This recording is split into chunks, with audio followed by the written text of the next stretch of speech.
My name is Jack Gantos. Now, right now I'm in my prison cell, all by myself. I'll tell you why I ended up by myself and not with other people. But I'm here by myself writing a story of how I got here.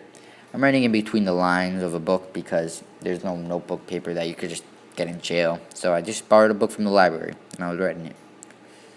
Yeah, and this is the story of how I got here.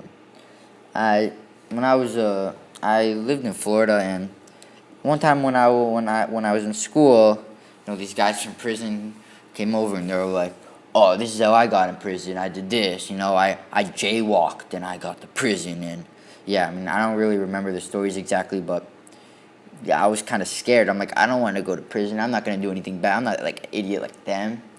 Yeah, that was how ironic. And when I was a junior, I had to move to Puerto Rico because that's where my family moved, and I didn't know any Spanish, so I couldn't go to school there. All the schools, the kids speak Spanish, the teachers, they're all Puerto Ricans. But, so what I did was I would work for my father to gather a little bit of money. Now, when I got some money, I decided that I'm going to go back to Florida, and I know some people there named the Bacons. I'll live with them, and I'll go and get enough money to go to a school and become a writer. Okay, so I remember the people named the Bacons. I stayed by them, and I stayed by them for a little bit, but then they caught me drinking, and they didn't want a drinker in their house, so they kicked me out because my little drinking problem. I like to drink, so um, I I had enough money. Finally, got enough money, and I moved to this place called the King's Court. This small little motel. It was yellow. And this prison cell kind of reminds me of that place. It kind of looks the same, to be honest. But yeah, exactly. And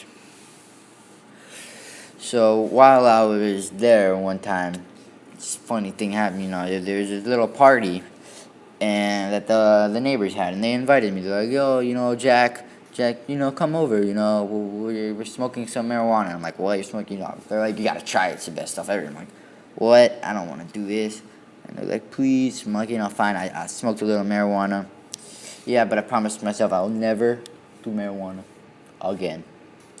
Yeah, that didn't really happen.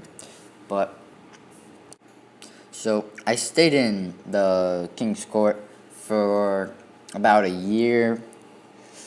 Then I decided to go back to learn to work with my dad.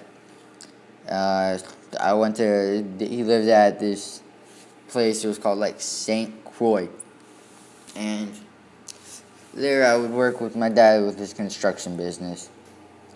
And I decided, if I go there, I might, figure out things to write about, because things to write was kind of a hard idea about. So I went there, and after when I was there, I realized that everybody there smokes marijuana. Everybody, and I'm like, I don't know, but it was cheap. Everybody had it, so I decided I'll smoke some marijuana. Yeah, I got addicted to marijuana, and I would smoke it all the time, every day, everywhere. And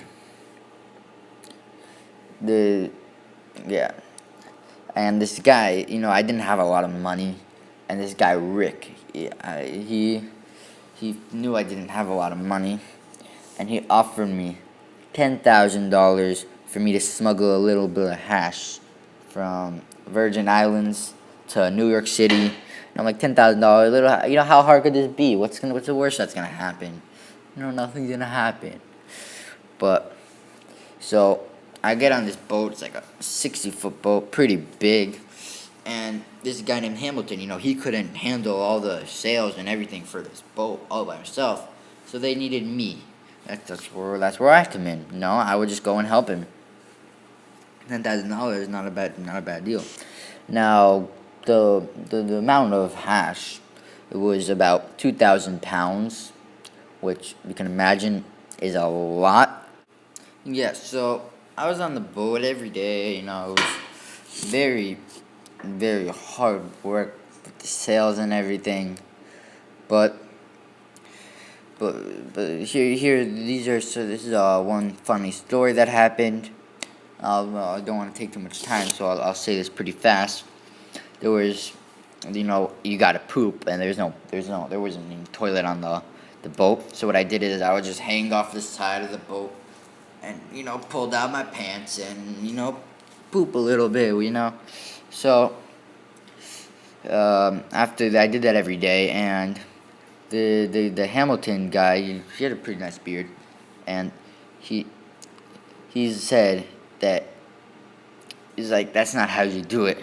I'll tell you how to poop. If you poop like that, fish out here, they smell that poop, and they would go and swim right up your butt. That is not something you want. And I was like, yep, that's right, I don't want that. She was like, this is what you do. You go and you sit on the side of the boat, and then you poop off the boat. And, when your butt's over the water, that's when you poop. So I'm like, that's not a bad idea. Also, Hamilton, he was very good at keeping calm in hard situations to still be calm. Was very nervous when we're moving the hash, but that we went into Navy's property water or whatever, and they came up and they're like, yo, you can't be here. And he was very calm. He's like, oh no, they're gonna search my boat. That's what I was thinking. And he's like, okay, I'm sorry, whatever, have a nice day and bye. And they're like, okay, have a nice day, sorry for bothering you, but can't be. And they didn't end up checking our boat, and that was very nice because he was able to keep calm. Now, after we got to New York City, it was we were selling a hash in big like bundles, so it's easier to sell.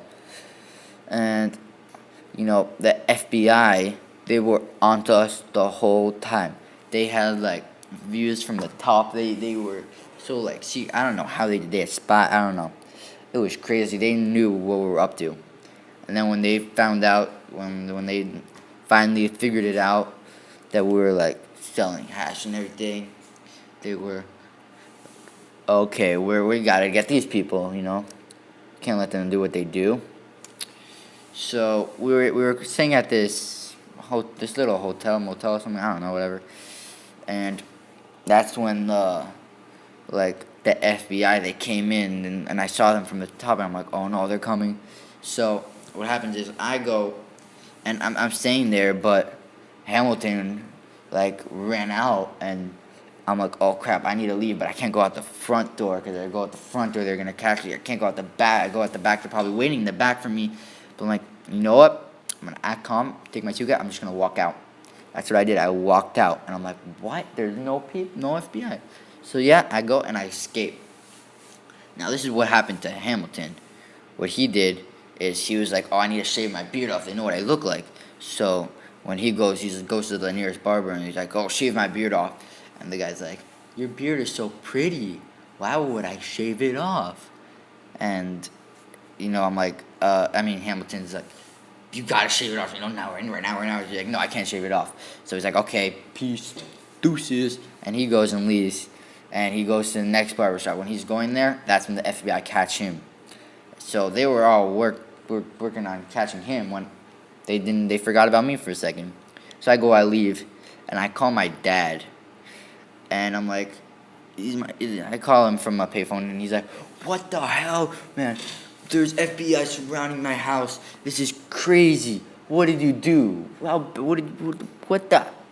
And he's like, on the good side, I have the FBI protecting me, because the black people here, they're going crazy, and they're looting everybody and breaking every white person's house. They're going crazy, but they're not doing that to me, because I'm protected. I can sleep like a baby tonight.